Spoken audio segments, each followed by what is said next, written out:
Define Mulligan. A second chance, a free hit, another shot at something that you fluffed first time around. This video isn't quite that, just a chance to revisit some of the years I covered in my Lifetime of Listening series last year, and give a shout to the occasional album that slipped through the net. So no, not a true Mulligan. I'm not trying to right wrongs or relitigate my former choices, just another bite of the cherry for a deserving record. Not a regular feature, but another bit that's just rolled round. I've been rewatching some of that series recently and for various reasons, which I'll cover later.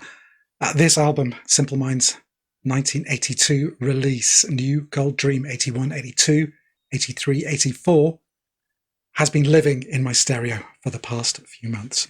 I'll talk about the why a little later. First, a bit about this record, this band, and I guess 1982. New Gold Dream was the band's fifth album, their sixth maybe if you'd rather consider the previous year's Sons and Fascination, Sister Feelings Call as separate LPs. And fifth, sixth, whatever, it's undoubtedly their best, arriving at just the right time to tag along with the new pop movement that was beginning to dominate first the UK charts and within a year or two the US charts as well. And I describe new pop as a movement when in reality it feels like it was more of an opportunity than anything else. Labels' willingness to take chances on new artists after being caught on the hop by punk meant that young post-punk groups, as well as getting signed, were being offered promotional machinery and studio freedom that gave them new options. Yet the chance to take less commercial or fringe ideas and recast them as pop songs. First wave synth acts were new pop, fashion heavy club acts, new romantics were new pop. Some other ska and two-tone acts were included as well. In general, if it was coming from younger artists and it was less rockist in nature, a word that really came of age during this period, then it was in. Simple Minds checked all the right boxes, but really were anything but new. Formed from the ashes of short-lived punk outfit Johnny and the Self-Abusers at the tail end of 1977, they'd evolved from punkish new wave into an altogether artier proposition over a series of critically acclaimed but not mega-selling albums. The debuts are a very mixed bag, but reel-to-reel cacophony, and Empires and Dance, and then Sons, Sister, all showcased a band embracing electronic elements, European dance and club sounds, whilst sprinkling in a little residual prog high-mindedness. Think Bowie, Eno, Roxy, Moroder, Gabriel, Neu, Can, surprisingly little punk. This was increasingly a Simple Minds thing, smart, swaggering, icy art rock that came alive in the disco. The switch from Arista to Virgin for the Sons and Sister albums found the band on a label with more of an idea of what they were all about, and with a new drummer and their best performing single so far in Love Song, a top 20 hit in Australia. So 81 going into 82 found them channeling a new-found positivity into the writing and the recording of New Gold Dream. There was something in the air, a reaction maybe. The prevailing mood of the times was despairing. The first years of the Thatcher government, high unemployment, inner city riots, the Falklands War, continuing IRA attacks, and culturally too, the suicide of Ian Curtis in 1980 had been a real shock to many. Foremost amongst them, the music writer Paul Morley, who called for a change in approach or in attitude to embrace hope and ambition and to adopt the brighter, more effusive sounds that post-punk had all but abandoned. A New Gold Dream does just that, but crucially maintains a sense of melancholic yearning under all that optimism, a sadness for what's being lost, even whilst being showered with riches, with miracles, prizes, with love. But before addressing the musical side of the album, a few words about the lyrics and Jim Kerr. And let's be frank here, Jim's no visionary, he's no wordsmith.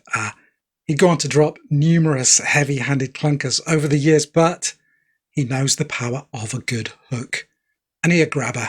The emotional payoff line that sells what the song is about, even when surrounded by the most cursory associative poetry. Here, those lines are usually echoed by the titles. Someone, Somewhere in Summertime, Promised You a Miracle, the 81, 82, 83, 84 refrain of the title track. And shades of another Jim, I reckon. Yeah, the old Lizard King himself, Jim Morrison, in both Kerr's delivery and writing style. The take it or leave it poetry of the verses, forming a loose structure to support the brasher, more direct sentiments of the chorus. But there are moments where he connects with something in the music, the feel, that are genuine spine tinglers. Somewhere there is someone who can see what I can see. In the game of life, everything is possible. We were on the top and the world was spinning. It's this embracing of easily interpreted messages and images on New Gold Dream that gives it its emotional thwack. But that would gradually hollow out the power of the band's music as it worked its way up to Stadia and beyond. Emotional directness becoming empty, fist-pumping bluster and message-heavy doggerel. The music then, whilst on its way towards the big music sound of 1984's Sparkle in the Rain, their last interesting album, there's a lot more air, shimmer, and dreaminess even on this record than we'd ever hear from them again. I'm not going to overplay that shimmery description and try to pass off this period of Simple Minds as a major shoegaze or dream pop influence, although the Cocteau Twins did bag their name from the title of an early Simple Minds demo track. But squint a little and some of Charlie Birchill's tumbling, affected jangle could pass for a chapter house or a lush B-side maybe. The main riff of Someone Somewhere, the proto-glide bent guitar figures of Big Sleep. But either way, Charlie's guitar is far more a textural instrument at this point, with Mick McNeil's keyboards responsible for a lot of the top-end melodies and the rhythm section doing the lion's share of the driving.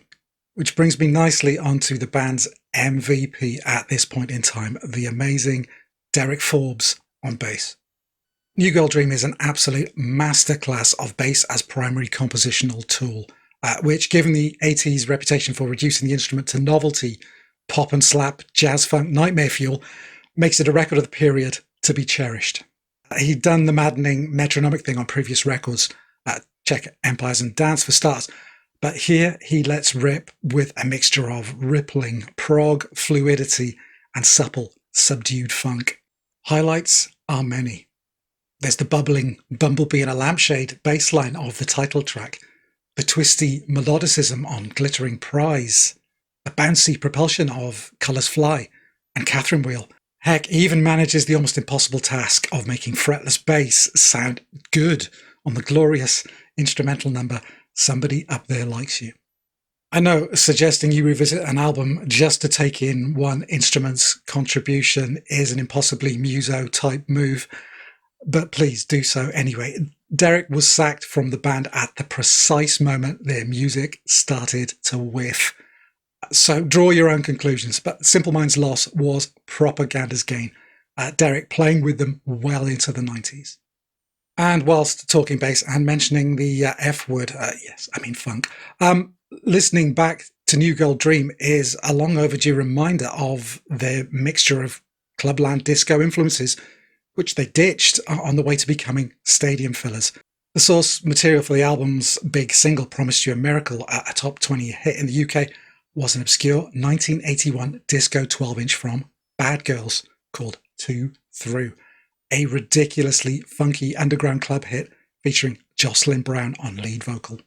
There's even a guest spot on Hunter and the Hunted for Herbie Hancock, a trickly jazz clav solo that takes the song somewhere soulful for its extended slow-mo fade-out. And in essence, that's New Gold Dream. Post-punk, art rock, new pop, big music, jazz funk. A lot more going on than you remembered, maybe. If you were school-aged, teens or thereabout, this period of Simple Minds probably means something to you. I certainly know which member of the Breakfast Club I identified with anyway.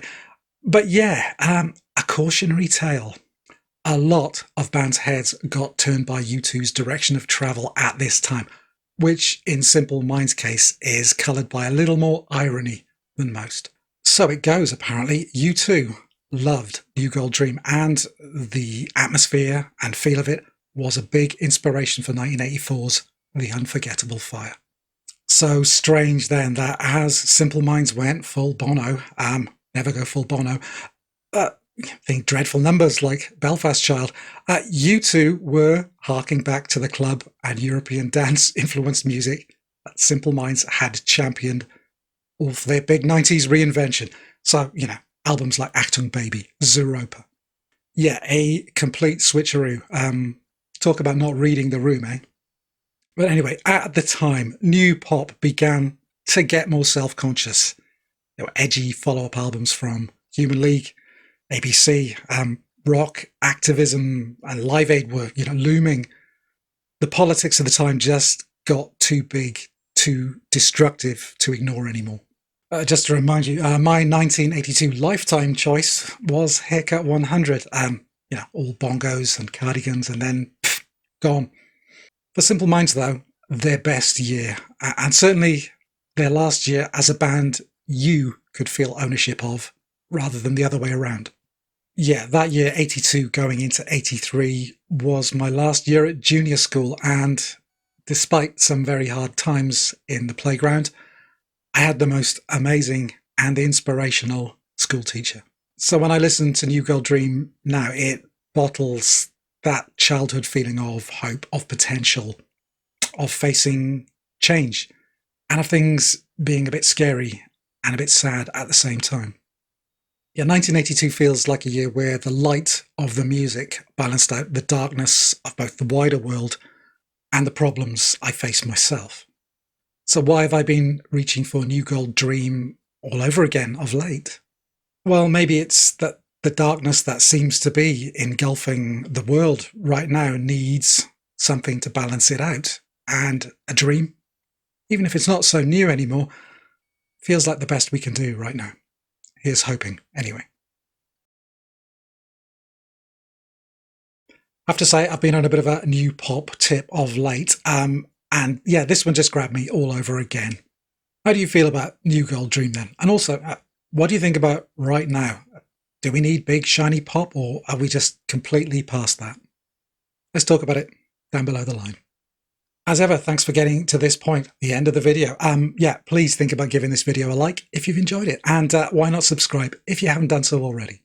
Yeah, more stuff in the pipeline. Maybe looking at some new music and then, maybe going back to new pop again. We shall see. Anyway, I hope to see you again very, very soon. Bye for now.